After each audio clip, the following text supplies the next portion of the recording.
Hi, this is Mick, the Colonial Bushcrafter. In this video I'm going to show you how to make this hat. It's very cheap and very easy, and I hope you enjoy the video.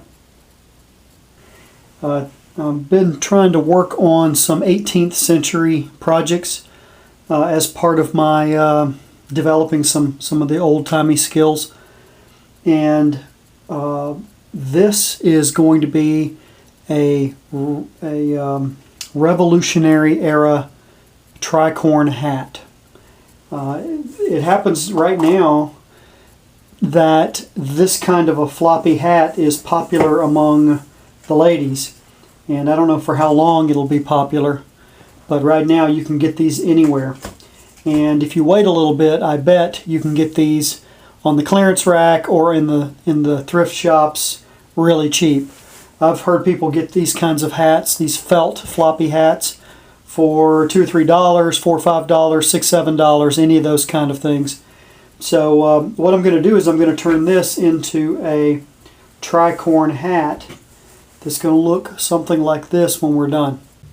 Okay, what I'm going to do, what I've got here is I've got my hat, and I'm going to use some leather lacing to lace up the sides and just see how that looks. If it turns out not to look very good, you can always use ribbon. You can use a thread that matches the color of the hat, sinew, anything that will hold this thing up.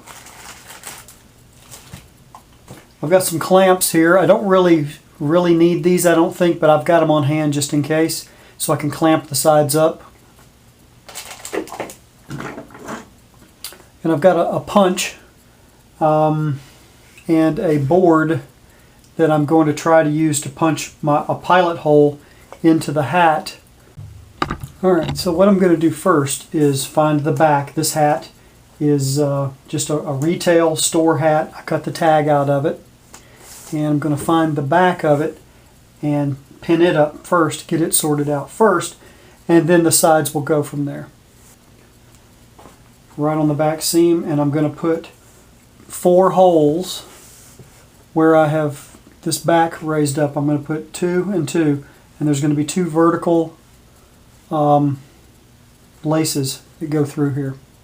I've reconsidered. This punch is a hole punch. It actually will make a hole in the material, and rather than be all brutal and bangy with the hammer here, this material is soft enough where I can just sort of work this tool back and forth and make a hole. And I've actually made 2 holes right here. I'm going to keep on going here, leaving a mark. Okay, good. I'm leaving some marks here as I go. That way I can drop this flap down and keep going this way. I've got my holes here, and I'm going to put 2 more below it, and that'll be my vertical laces. Okay, I've punched 4 holes, 2 and 2. Now I'm going to do some lacing through them, and we'll see how it looks. Run this leather lace through the 4 holes, and we're going to start from the inside and work our way out. So I'm going to go through from the inside of the bottom hole to the matching bottom hole on the brim, and I'm going to come back through the top and go back through the matching top hole.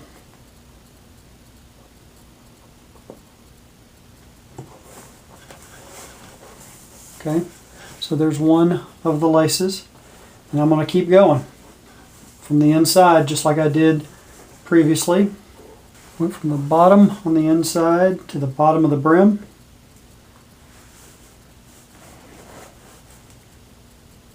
And to the top on the brim, to the top on the inside.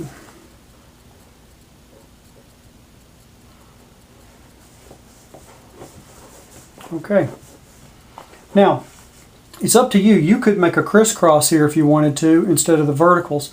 I like the vertical because I can then stick my pipe stem through here if I want to and carry my pipe. If it's an X, it's harder to do that. Plus, most of the period stuff that I've seen have the vertical connections here, not the X. Although it's up to you. It's whatever you like. This is what I like, and so this is what I'm going to go with. So this is the back. I'm going to tie this off on the inside, and then I'm going to move to the sides. I just crossed it over on the inside, so my inside has a crisscross, and I tied it with a square knot. And this is what the outside looks like on the back. And I'm going to do the other sides. It'll be done exactly the same way, and we'll eventually have a three-sided hat that looks like this, a tricorn. We call them tricorns. Back in the day, it was called a cocked hat. So this is, the sides were cocked up, so it's called a cocked hat. Okay, here's one of the sides done. I punched 4 holes, and I'm going to lace it just like I did the other. So we've got the back and one of the sides. Okay, guys, this is the final version of the hat. This is what it looks like. And on the inside, I've just got the little ties. It got a little tighter, you know, when I did the lacing and laced this thing up, it got a little bit more snug. So, you know, it's just something to get used to. Also, this is a fairly soft hat. It's not real rigid, and that may become a problem later. Maybe if it rains, I may have to do something with it. But it looks okay so far. So what do you guys think? I know it's not perfectly authentic, but it's on a dime. It's a DIY thing that I like to do. It was cheap, and it was easy, and it was fun. So let me know what you think. This is Mick. I hope you learned something, because I know I did.